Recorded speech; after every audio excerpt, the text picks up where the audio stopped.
Сәлеметсіздер ме, құрметті оқырмандарым, сіздермен бірге Өзгенің өмірі атты каналыма қош келдіңіздер.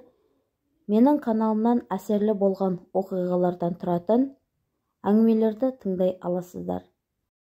Кезекті әңгімеге назар аударыңыздар. Әр кілләді бір қиял демекші, менің іс-әрекетіме біреулер күліп қарар, енді біреулер сынап жатар. Бірақ менің басқа амалым болмады. Жан-жарымды жанынан алыстатпау үшін пышаққа түсуге бел будым. Мен үшін бұндай шешімге келу қаншалықты қиын болғанын айтып жеткізе алмаспын. Біз жолдасым екеуміз өте жас үйлендік. Мен тұрмысқа шыққанда жасым небәрі 19 жаста, ал күйеуім 21-де болатын. Менің қыз күнімнен дене бітімім арық, орта бойлымын. Жолдасым бойшаң, денесі өте сымбатты. Мен оған бір көргеннен ғашық болдым. Ол да мені ұнатты. Екеуміз бір-бірімізбен тез тіл табысып кеткендіктен бе, отбасын құруымызда жылдам болды.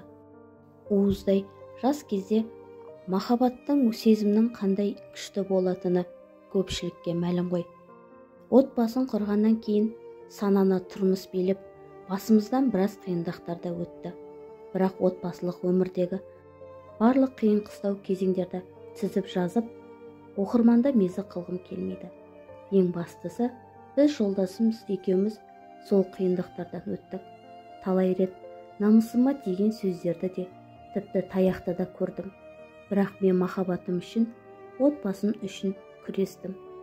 Тұрмысқа шыққан соң, бір жылдан кейін тұңғышымыз дүниеге келді. Алғашқы бала болғаннан кейін бе, бала күтімі мен үшін қиын болды. Бала мазасыз, емшек сүтіне тоймайды, түнімен ұйықтамайды. Ата-енем бөлек тұрғандықтан баланы қарасатын ешкім болмады. Тұңғышымыз 2 жасқа келгенде, екінші сәбиіміз дүниеге келді. Күйеуім күні бойы жұмыста.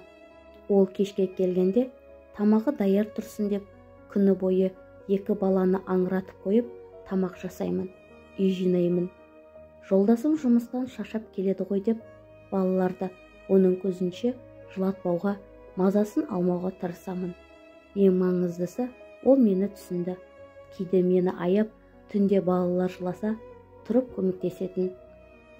Әйтеуір, балалар бақшаға баратын жасқа да келді. Күйеуіммен ақылдасып, екеуінде бала бақшаға беріп, жұмысқа шықтым. Балалармен үйде отырып, әбден мезі болған, басым жұмысқа шығып бір сергіп қалдым. Оның үстіне өзің ақша тапқанға не жетсін.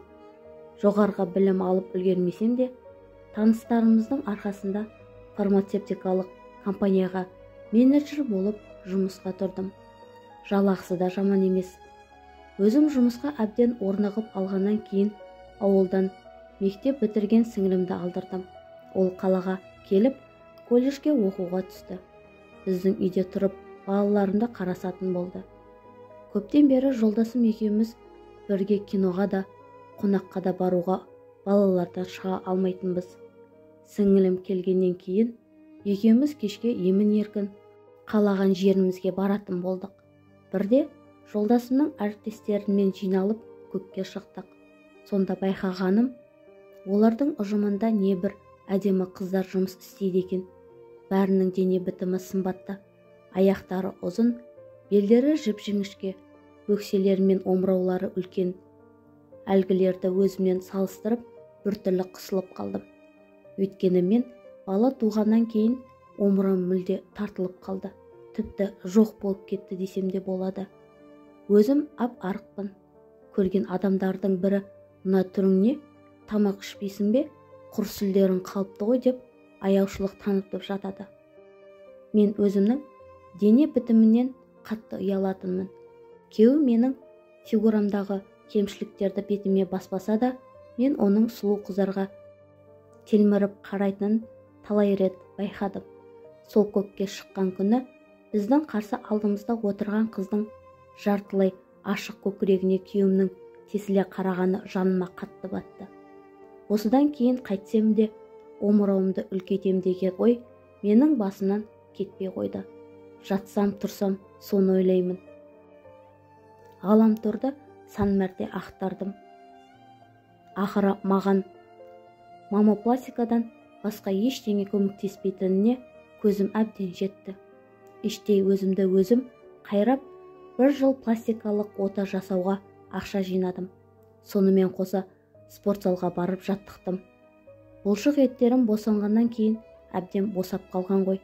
Жарты жылдан кейін спортзалға барғанымның нәтижесі көріне бастады. Дене бітімім аздап толысып, бұлшық еттерім қатайды. Диетологқа да бардым. Ол маған денсаулыққа пайдалы әрі салмақ қосуға көмектесетін тағамдарды жазып берді. Сонымен 1 жылдан кейін мен өзімді өте жақсы сезіндім. Күйеуімнің маған деген сезімі бұрынғыдан да жақсарғанын, өмірге деген құлшынысының артқанын сездім. Бірақ мен өзімді тіпті сенімді сезіну үшін, бәрібір омырауымды үлкейту үшін ота жасатудан тайынбадым. Ақыры дәрігермен кеңесе отырып, ота жасайтын күнді де белгіледік. Күйеуіме ештеңе айтпастан 3 күнге ауруханаға жаттым. Оған басқа қалаға іс-сапармен кеттім деп алдадым. Егер мен күйеуіме ота жасататынымды айтсам, ол маған рұқсат бермес еді. Пышаққа түсуден қанша қорықсам да, шешінген судан тайынбас деп ота жасаттым. Ота жасалғаннан кейін бірден нәтижені көру мүмкін емес қой. 3 күнде ем алдым. Ауруханадан шығып үйге келдім. Тек сол күні ғана жолдасыма дәрігерлердің шешімімен омырауыма ота жасатқанымды айттым. Мен оған омырауымды үлкейту үшін әдейі ота жасатқанымды айта алмадым. Омырауым ауырған соң ота жасатуға тура келді деп алдадым. Күйеуім менің денсаулығым үшін қатты алаңдап, оған ота туралы айтпағаным үшін қатты ренжіді. Мен оған денсаулығымның жақсы екенін, оны бекер алаңдатқым келмегенін айтып, соңынан түсіністік. 1 айдан кейін қалыпты өмірге қайта оралдым. Омырауым жазылды. Қазір өзімнің көкірегіме қараймын да көңілім көтеріледі. Қыз күнімдегіден де әдемі, өз-өзіме деген сенімім артып, күйеуімді өзіме күннен күнге ғашық етуге тырысамын. Мен күйеуімді қатты жақсы көремін. Егер ол мені басқа қыздарға айырбастап кетсе, өмір сүре алар едім. Әрине, жан-жарым менің сыртқа келбетім үшін, фигурам үшін ғана сүйеді деп айтудан аулақпын. Біз бір-бірімізді жастайымыздан сүйдік. Бірақ меніңше, әйел адам отбасын сақтап қалу үшін күйеуінің өзіне деген сезімін өшіріп алмау үшін қандай қадамға барса да жарасады деп ойлаймын. Бұл менің жеке пікірім деп кейіпкеріміз сөзін аяқтады.